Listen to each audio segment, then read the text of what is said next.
Good evening student. RCC classes द्वारा चलाई जा रही लाइव मैथ्स क्लास में मैं आपका मोस्ट वेलकम करता हूं। कल की क्लास में हमने परसेंटेज से रिलेटेड कुछ क्वेश्चन किए थे। परीक्षा वाले सवाल जो हैं वो मैंने आपको बेसिक सवाल शुरू करवाए थे। आगे आज उसी में हम देखेंगे कि किस तरह से और कुछ मॉडिफिकेशन करके सवाल परीक्षा में किस तरह से रखता है। आइए देखिए, सवाल लिखा हुआ है, एक परीक्षार्थी परीक्षा में 30% अंक प्राप्त करता है और 5 अंक से अनुत्तीर्ण हो जाता है या फिर 5 अंक से फेल हो जाता है। सवाल में लैंग्वेज दी है कि 30% अंक जब उसने प्राप्त किए तो 5 अंक से फेल हो गया, यानी कि कहने का मतलब क्या है, उस बच्चे को अगर 5 नंबर और आप दे देते तो वो बच्चा क्या हो जाता, पास हो जाता। दूसरी बात कर रहे हैं, एक अन्य विद्यार्थी 40% अंक प्राप्त करके उत्तीर्णांक से 10 अंक अधिक प्राप्त करता है। यानी कि एक स्टूडेंट तो ऐसा था जिसने 30% नंबर प्राप्त किए और कितने अंकों से फेल हो गया, वो 5 नंबर, यानी कि 5 नंबर और उसको देते तो वो पास हो जाता। दूसरे किसी बच्चे के 40% मार्क्स मिले हैं, लेकिन जो उत्तीर्णांक है, जो पास होने के लिए मिनिमम नंबर चाहिए थे, उससे उसने 10 अंक अधिक प्राप्त किए। ये एक बेसिक सवाल है। इसमें आगे सवाल लिखा मैंने क्यों नहीं है, क्योंकि बहुत सारी चीज़ें पूछ सकता है वो। जैसे आपको ये पूछ सकता है उत्तीर्णांक क्या होगा, उत्तीर्णांक ज्ञात करो। आपको पूछ सकता है पूर्णांक ज्ञात करो। आपको पूछ सकता है उत्तीर्णांक हो गए, पूर्णांक हो गए। चलिए ये बता देता हूँ एक बार। उत्तीर्णांक पूछ सकता है और पूर्णांक आपको पूछ सकता है। उत्तीर्णांक का क्या मतलब हुआ, क्या अर्थ होता है उत्तीर्णांक का? वह मिनिमम नंबर जो आपको किसी परीक्षा में पास होने के लिए ज़रूरी होते हैं, और पूर्णांक वह मैक्सिमम नंबर जिससे आप परीक्षा के अंदर ज़्यादा नंबर नहीं लेकर आ सकते। जैसे 100 नंबर का पेपर है तो 100 क्या हो गए, आपके पूर्णांक हो गए। इसको समझना कैसे है, देखिए फर्स्ट वाला स्टूडेंट है, उसने 30% नंबर मिले उसको, और उसके कम कितने पड़ गए, 5 नंबर उसके कम पड़ गए। दूसरी बात, दूसरा एक विद्यार्थी है, उसको कितने परसेंट नंबर मिले हैं, 40% नंबर मिले हैं, और 40% नंबर मिले तो उसको कितने अंक ज़्यादा मिले, पासिंग मार्क्स से 10 नंबर ज़्यादा मिले। यानी कि इनके बीच में, इन दोनों के बीच में कहीं पर उत्तीर्णांक है। क्या है? कहीं पर उत्तीर्णांक है, क्योंकि इस बच्चे के तो 5 नंबर कम पड़ रहे हैं। अगर इसको हम 5 और दे देते और इस वाले में से 10 कम कर देते तो वो क्या हो जाता, हमारा उत्तीर्णांक हो जाता। ठीक है, अब देखिए यहाँ पर 30% और 40%, यहाँ से यहाँ तक कितने का अंतर हो गया, 10% का अंतर हो गया। क्लियर बात है। एक बच्चे को 30% नंबर मिले हैं, दूसरे को 40% नंबर मिले हैं, तो दोनों में अंतर कितने परसेंट का हो गया, 10% का अंतर हो गया। एक बच्चे के पासिंग में से 5 नंबर कम पड़ रहे हैं और एक के पासिंग में से 5 नंबर ज़्यादा पड़ रहे हैं। अगर इसमें और इसमें अपन देखिए कितने का गैप है, तो इसमें गैप हो गया 15 का। देखिए पहली गलती यहीं पर करते हैं, यहाँ पर समझाने वाली बात है इसलिए बता देता हूँ। बहुत सारे बच्चे ये पूछेंगे सवाल कि यहाँ पर आपने -5 लिखा, यहाँ पर आपने प्लस का 10 लिखा, तो इन दोनों का अंतर कितना आएगा, कितना आएगा, 5 का अंतर बता देते हैं नॉर्मली। लेकिन आप ध्यान से देखिए, ये 5 नहीं है, ये है -5। -5 से पहले 0, 5 तो वहाँ तक आ जाएगा और उसके बाद में 10 आगे और हमको चलना पड़ेगा। यानी कि हमको कितना डिफरेंस प्राप्त होगा, यहाँ पर 15 नंबर का डिफरेंस प्राप्त होगा। 5 नहीं है, कितना है, -5 है। -5 से प्लस के 10 तक आप जाओगे तो आपको डिफरेंस कितने का कवर करना पड़ेगा, 15 नंबर का डिफरेंस कवर होगा। यही चीज़ अगर आप समझ पा रहे हो तो इस प्रकार का कोई भी सवाल हो, चाहे आपको उत्तीर्णांक पूछे, चाहे आपको पूर्णांक पूछे, आप उस सवाल को इजीली सॉल्व कर पाएंगे।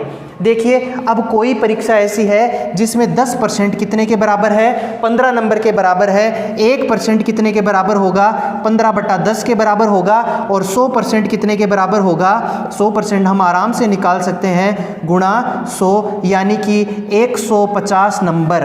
पेपर कितने नंबर का है, 150 नंबर का। पूर्णांक कितने हैं, 150 है। यानी कि हमने पहली चीज़ प्राप्त कर ली है कि हमको 150 नंबर का अगर क्राइटेरिया हमको बताए तो हम ये बता सकते हैं कि 150 नंबर क्या है, पूर्णांक है। देखिए 3 बार ये आप करने के बजाय आपको एक थोड़ा सा शॉर्ट चीज़ और मैं आपको यहाँ पर बताना चाहूँगा। 10% कितने के बराबर है, 15 के बराबर है। आपको निकालना हो 100%, 100% ही निकालना है, 100% का ही होता है पेपर, उससे ज़्यादा का नहीं होता। 100% आपको निकालना है। 10% कितना है? 15 है। 100% आपको निकालना है। आप क्या करो, इनको वज्र गुणा कर दो। 15 गुणा 100, 15 गुणा 100 बटा 10 कितना हो जाएगा? वही 150। ये वाली जो चीज़ है, ये वाली प्रोसेस जो है, ये वाली प्रोसेस आपके काम आएगी जब आप लाभ हानि के सवाल करोगे। सवाल क्या देगा लाभ हानि में? ये बोलेगा कि एक व्यक्ति किसी वस्तु को सॉल्यूशन आपको समझ में आया? पूर्णांक कितना हो गया? 150। पहले ये बता देता हूँ, फिर बताता हूँ कि ये तरीका आपके उसमें लाभ हानि में कहाँ पर काम में आएगा। ठीक है, अब बात करते हैं उत्तीर्णांक की। 150 नंबर है, 150 नंबर का टोटल पेपर था। इस बच्चे को कितने मिले हैं? 30% मार्क्स मिले हैं, यानी कि 150 नंबर का 30% हम आराम से यहाँ पर निकाल पाएंगे। कितना हो जाएगा? 45 नंबर जो है वो कितने हो जाएंगे? 30%। मेरे ख्याल से ये सब कुछ समझ में आ गया होगा। पहली क्लास में मैंने बताया था किसी संख्या का प्रतिशत कैसे निकालते हैं। 150 नंबर का पेपर था और उसको कितने नंबर मिले हैं? 30% नंबर मिले हैं। तो 150 का 30% यानी कि 45 नंबर। ये जो 45 नंबर है ये क्या है? उस बच्चे को मिले हैं। और आपको क्या पूछ रहा है? उत्तीर्णांक कितना है? उत्तीर्णांक हम कैसे बता पाएंगे? इस बच्चे ने 45 नंबर प्राप्त किए, लेकिन ये 5 नंबर से फेल हो गया, यानी कि इस बच्चे को कितने नंबर चाहिए पास होने के लिए? 50 नंबर चाहिए। अगर इस बच्चे के 50 नंबर आते हैं तो ये बच्चा क्या हो जाएगा? पास हो जाएगा। और 50 नंबर की अगर हम बात करें, ये पूछ सकता है आपको प्रतिशत में भी। आपने यहाँ पर उत्तीर्णांक बता दिए, कितने आ गए? 50 आ गए। आपने यहाँ पर पूर्णांक बता दिए, कितने आ गए? 150 आ गए। आपको ये पूछ सकता है कि कितने प्रतिशत उत्तीर्णांक उसको चाहिए। 30% तो उसके आए हुए हैं और आपने ऐड कर दिए उसमें 5 नंबर और, यानी कि 50 नंबर, यानी कि 150 का 50 कितना परसेंट होता है? 33 सही 1/3% नंबर उस बच्चे को पास करने के लिए लाने होंगे। अगर अंकों में बात करें तो 50 नंबर, और अगर प्रतिशत में पूछें तो 33 सही 1/3% नंबर उस बच्चे को पास होने के लिए लेकर आने होंगे। ठीक है, ये एक तरीके का सवाल था। इस प्रकार का एक सवाल मैं आपको और दे देता हूं कि एक बच्चा 30% अंक प्राप्त करता है और 108 अंक से फेल हो जाता है, और अगर उसी बच्चे को कुछ मार्क्स मिलते हैं और जैसे उसको मिले 52% अंक। सवाल है, अगर वो 52% अंक प्राप्त करता है तो वो 24 अंक, अब देखो लैंग्वेज थोड़ी सी चेंज कर रहा हूँ। सवाल वो है, परीक्षा में लैंग्वेज कैसे आती है? 24 अंक से पास हो जाता है। 24 अंक से पास हो जाता है। 24 अंक से पास होने का मतलब क्या है? जो मिनिमम नंबर उसको पास होने के लिए चाहिए थे, उस मिनिमम नंबर से 24 नंबर उसको ज़्यादा मिले। यानी कि बच्चा जब 30% अंक प्राप्त करता है तो 108 नंबर उसके कम पड़ जाते हैं। दूसरा बच्चे को जब 52% नंबर मिलते हैं तो पासिंग मार्क्स से 24 अंक अधिक उसको प्राप्त होते हैं। इस सवाल का सॉल्यूशन करके आप मुझे बताइए। तब तक मैं यहाँ पर आपको लाभ हानि का एक सवाल बताता हूँ कि लाभ हानि के अंदर ये वाली चीज़ कैसे काम में आएगी। सवाल मेरे ख्याल से आपको समझ में आ गया होगा। अगर आप इसका स्क्रीनशॉट लेना चाहें तो स्क्रीनशॉट ले सकते हैं 1 सेकंड के लिए। क्लियर है? अब देखिए सॉल्यूशन आप कीजिए, तब तक मैं दूसरा सवाल यहां पर लिखता हूं लाभ हानि का। सॉल्यूशन करके फटाफट आप कमेंट कीजिए। झिझकने की जरूरत नहीं है, किसी का गलत होगा किसी का सही होगा, ज़्यादा से ज़्यादा होगा क्या? होना तो कुछ है नहीं, बिगड़ना कुछ नहीं है, बस आपकी प्रैक्टिस होगी। एक दुकानदार किसी वस्तु को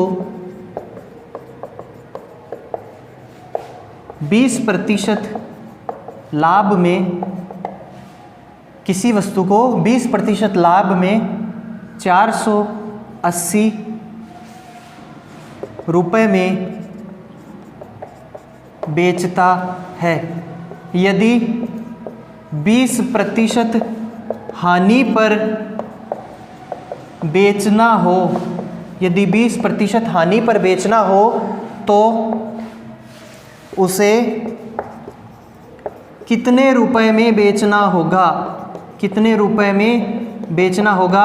अब बहुत सारे स्टूडेंट ये पूछेंगे कि भाई आप परसेंटेज पढ़ा रहे हो कि लाभ हानि पढ़ा रहे हो, आपको क्लियर कर दिया था मैंने फर्स्ट क्लास में कि अरिथमेटिक जो मैथ्स है यानी कि अंकगणित जो है उसका 80% पोर्शन अपना परसेंटेज कवर करेगा। अगर आप परसेंटेज की क्लासेस को ध्यान से देख पा रहे हैं, अगर समझ पा रहे हैं, सवालों को कर पा रहे हैं, तो आपकी 80% जो अंकगणित है वो कवर होती है। वही चीज़ मैं आपको कोरिलेट करवाना चाह रहा हूँ। आज पहले क्या होता था कि खाली परसेंटेज का सवाल आता था, आजकल क्या है, अब देखो इस सवाल में क्या है, इसमें 2 टॉपिक डाल दिए, एक तो लाभ हानि डाल दी और 1% डाल दिया, यानी कि दोनों का मिक्सचर हो गया। इस तरह से वो क्या करेगा, वो 2 सवाल दे पाएगा। भाई 15 टॉपिक हैं अपने पास एग्जाम में, 15 सवाल उसको देने हैं, तो एक तो लाभ हानि का देगा, एक परसेंटेज का देगा, एक ब्याज का देगा, इस तरह से दे सकता है। एक देगा वो मल्टीपल, यानी कि एक ही सवाल में प्रतिशत भी आपसे पूछेगा, उसी में लाभ हानि भी पूछेगा। ये रहेगा एडवांस लेवल, जो आप आगे बात कर रहे हैं एडवांस लेवल की, एसएससी सीजीएल की बात कर रहे हैं या फिर बैंक के लेवल के एग्जाम की बात कर रहे हैं, वहाँ पे 2-2 3-3 टॉपिक के क्वेश्चन एक ही सवाल के अंदर डालता है और उसमें से पूछता है। तो ये देखिए, मैंने अभी कॉन्सेप्ट की बात की थी, 20% लाभ में बेचता है 480 रुपये में। कोई चीज़ मान लो 100 रुपये की है, 20% लाभ में बेचेगा, यानी कि कितना, 120। तो हम बोल देते हैं कि 20% लाभ की बात कर रहा है, यानी कि 120% कितना है, 480। अगर उसी वस्तु को 20% हानि पर बेचना हो, 20% हानि का मतलब है अगर 100 की चीज़ है, 20% हानि होगी तो यानी कि 80% पर वो चीज़ आ जाएगी। तो 80% में अगर उसको बेचना होगा तो वो कितने रुपए में बेचेगा, बेसिक इतना सा सवाल है। अगर कोई चीज़ है, सवाल यहाँ भी बहुत सारी लैंग्वेज में घुमा घुमा कर दे सकता है, 20% लाभ में इतने रुपए में बेचता है, 15% में लाभ अगर चाहिए, 15% फिर से मैंने लाभ ही बोला है, ठीक है। एक बार इसका सॉल्यूशन मैं आपको बता देता हूँ। देखिए 120% कितने के बराबर है, 480 के बराबर है। आपको बोल रहा है 20% हानि पर अगर उसको बेचना हो, यानी कि 80% पर उसको बेचना हो, तो वो कितने में बेचेगा।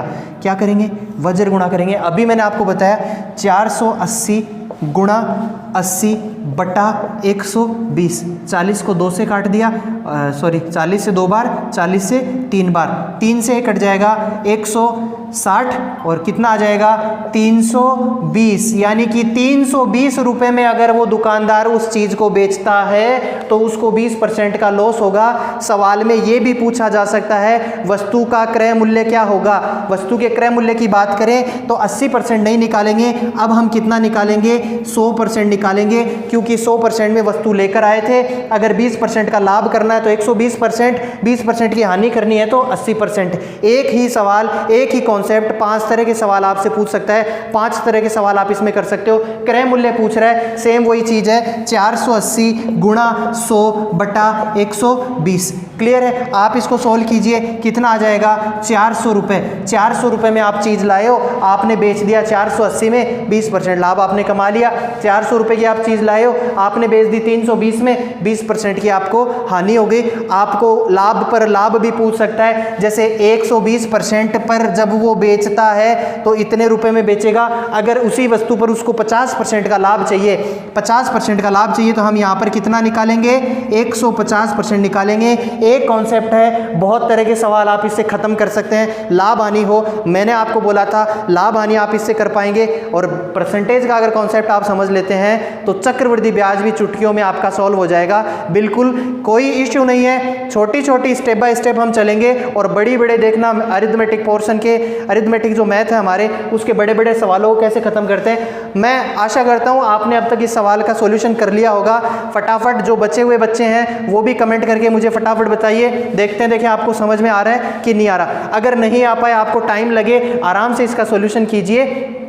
सॉल्यूशन करने के बाद में आप कमेंट सेक्शन में कमेंट कीजिए और कमेंट करके मुझे बताइए, तब तक मैं दूसरा सवाल लेता हूँ। क्लियर है ये बात।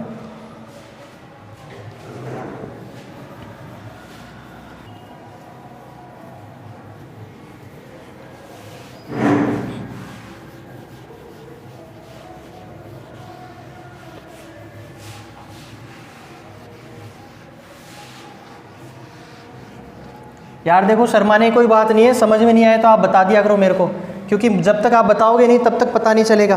कम्युनिकेशन बनाओ, बात करना सीखो। एक थोड़ा सा आपको टेढ़ा सवाल देता हूँ। एक कस्बे की जनसंख्या, एक कस्बे की जनसंख्या 1,89,000 है। यदि कस्बे में 40% पुरुष तथा शेष महिला हो, 50% पुरुष विवाहित हों, तो अविवाहित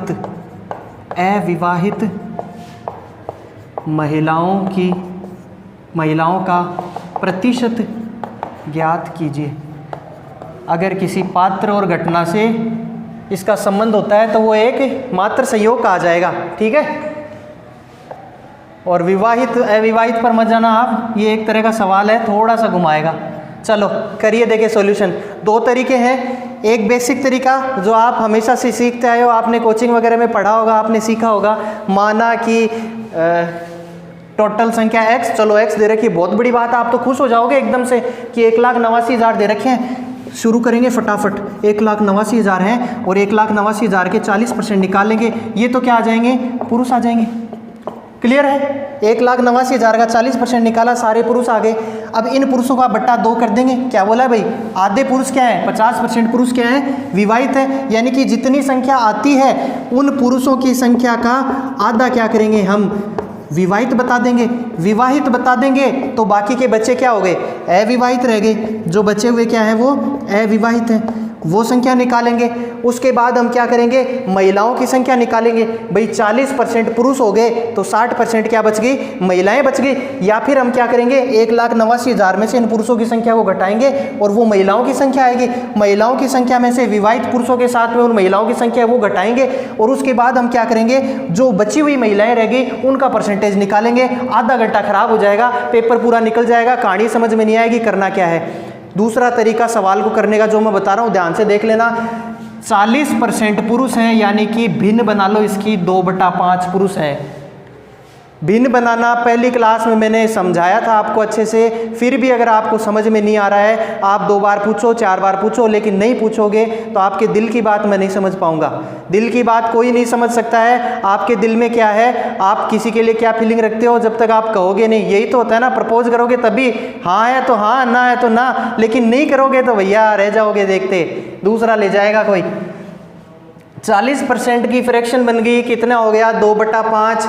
2/5 इस तरह का कहीं भी सिस्टम बनता है। यानी कि अगर कोई कस्बे की जनसंख्या टोटल है 5, तो 5 का 40% कितना होगा, 2 होगा।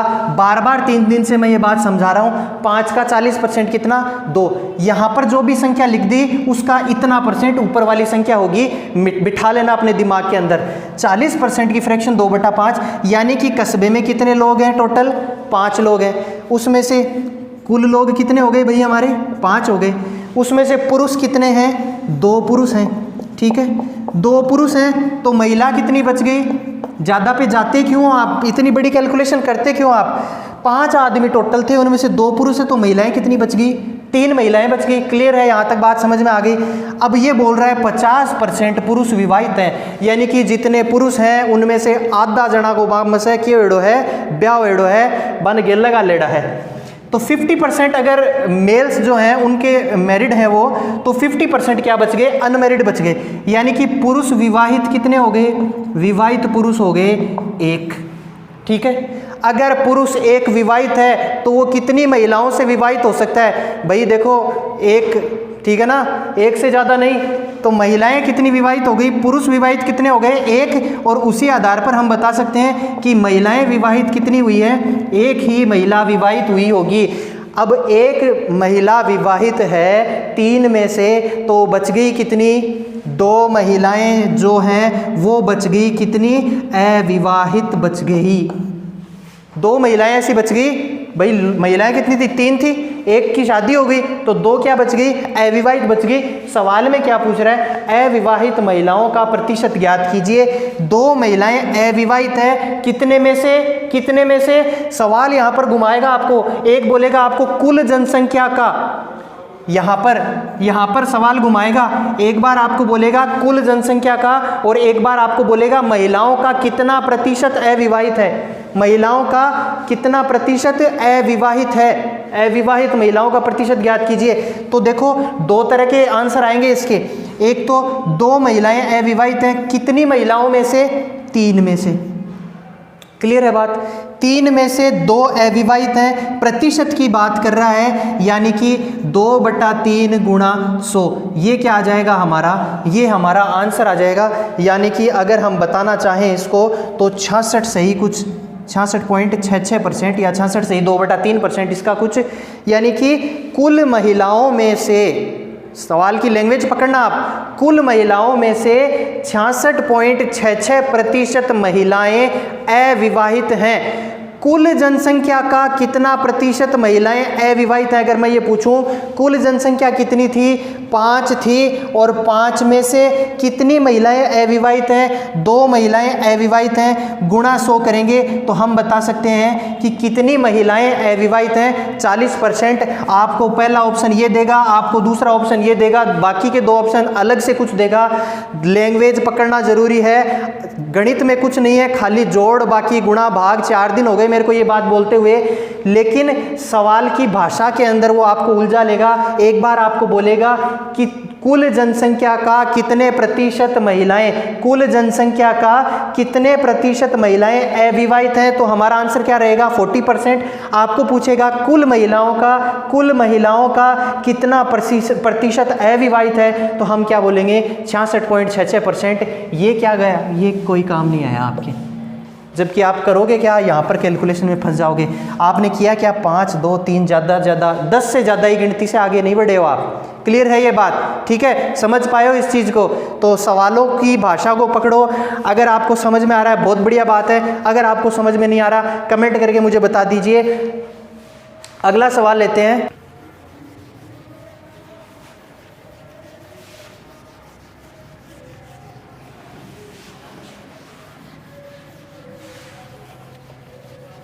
एक टाइप का सवाल और है, उसमें भी थोड़ी सी लैंग्वेज घुमाता है, वो देख लेते हैं। सवाल है, रमेश अपनी आय का 30% फिल्म पर, 15% खाने पर, 10% पढ़ाई पर खर्च करता है। पढ़ाई पर खर्च करके 27,000 रुपये की बचत करता है। कुल आय ज्ञात कीजिए। ये एक सवाल है, इस प्रकार का सवाल परीक्षा में पूछा जाता है। देखो एक बार लैंग्वेज क्या दे रहा है? रमेश अपनी आय का 30% फिल्म पर, 15% खाने पर और 10% पढ़ाई पर खर्च करता है। ये खर्च करने के बाद में उसके पास बच जाते कितने हैं? 27,000 रुपये बच जाते हैं। और कुल आय उसकी याद करनी है, पहले उसके पास कितने रुपए की पहले मासिक आय है उसकी। एक लैंग्वेज तो ये है। एक लैंग्वेज क्या बोलेगा? अपनी आय का 30% फिल्म पर खर्च करता है, शेष का 15% खाने पर और शेष का 10% पढ़ाई पर खर्च करता है। दोनों सवाल अलग अलग तरीके से होंगे। मैं क्या कर रहा हूँ, एक सिंपल सवाल मैंने बोर्ड पर लिख कर दिया, वो है यानी कि आय का 30%, 15%, 10% इस तरह से खर्च करता है। दूसरा सवाल क्या है? अपनी आय में से 30% फिल्म पर, शेष का यानी 30% खत्म करने के बाद जो 70% बचता है उसका 15% खाने पर, फिर से शेष का 10% पढ़ाई पर खर्च करके इतना बचाता है। वो सवाल ये 2 लैंग्वेज घुमाता है और दोनों में ही बच्चे फंस जाते हैं, सवाल को कर नहीं पाते। या तो इस तरह से करेंगे या दूसरी तरह से करेंगे, लेकिन सामंजस्य नहीं बिठा पाते लैंग्वेज के अंदर। लैंग्वेज समझना बहुत ज़रूरी है। देखिए इस सवाल को कैसे करेंगे। मान लेते हैं रमेश की आय कितनी थी? X रुपये थी। 30% की अगर हम भिन्न बनाएंगे तो 30/100 कर सकते हैं और हम बोल सकते हैं कि 3/10। 15% की भिन्न बनाएंगे तो 15/100 हम कर सकते हैं और हम बोल सकते हैं 3/20। 10% की अगर हम भिन्न बनाएंगे तो 10% की भिन्न बनाकर हम बोल सकते हैं 1/10। क्लियर है ये बात? यहाँ तक सबको समझ में आ गया होगा। x उसकी आय थी और x उसकी आय में से, देखो भिन्न में बताना मैंने क्यों बताया, क्योंकि मैंने एक सवाल डाला है शेष वाला, वहाँ पर ये चीज़ काम आएगी। यहाँ आपको क्या करना है, देखो 30% उसने फिल्म पर खर्च कर दिया, 15% खाने पर खर्च कर दिया, 10% पढ़ाई पर, टोटल कितना खर्च कर दिया उसने? 30, 40, 50 और 5 55%। 55% वो टोटल का क्या कर चुका है? खर्च कर चुका है। तो उसके पास बचेगा कितना? 45% रुपया उसके पास बचेगा। 55% खर्च कर चुका है, बचेगा कितना? 45%, क्योंकि इस परसेंट जब हम ले रहे हैं तो मैंने आपको पहली क्लास में बताया था कि 100 से हम क्या करेंगे? कंपैरिजन करते हैं। तो बच गया कितना? 45% बच गया। और वो 45% कितने के बराबर है? बचा कितना है? 27,000 रुपये। 27,000 रुपये के बराबर है। आपको ये पूछ रहा है कुल आय कितनी है, तो अभी मैंने आपको बताया था कि कुल की बात करें तो कितना निकालना है आपको? 100% निकालना है। वज्र गुणा दोनों को कर दीजिए। यहाँ पर कर रहा हूँ मैं कैलकुलेशन, 27,000 गुणा 100 बटा 45, 45 दूनी 90, 27, 600। देखिए कैलकुलेशन कर लेना आप, अगर कहीं मिस्टेक हो तो मुझे कमेंट सेक्शन में कमेंट करके बताइए। मेरे हिसाब से 600 बार कटेगा और आपके पास उसकी सैलरी कितनी आ जाएगी? 60,000 रुपये उसकी टोटल सैलरी थी। उस 60,000 में से 27,000 रुपये उसने बचा लिए, यानी कि 45% रुपये उसने बचा लिए और 55% रुपये उसने टोटल खर्च कर दिए।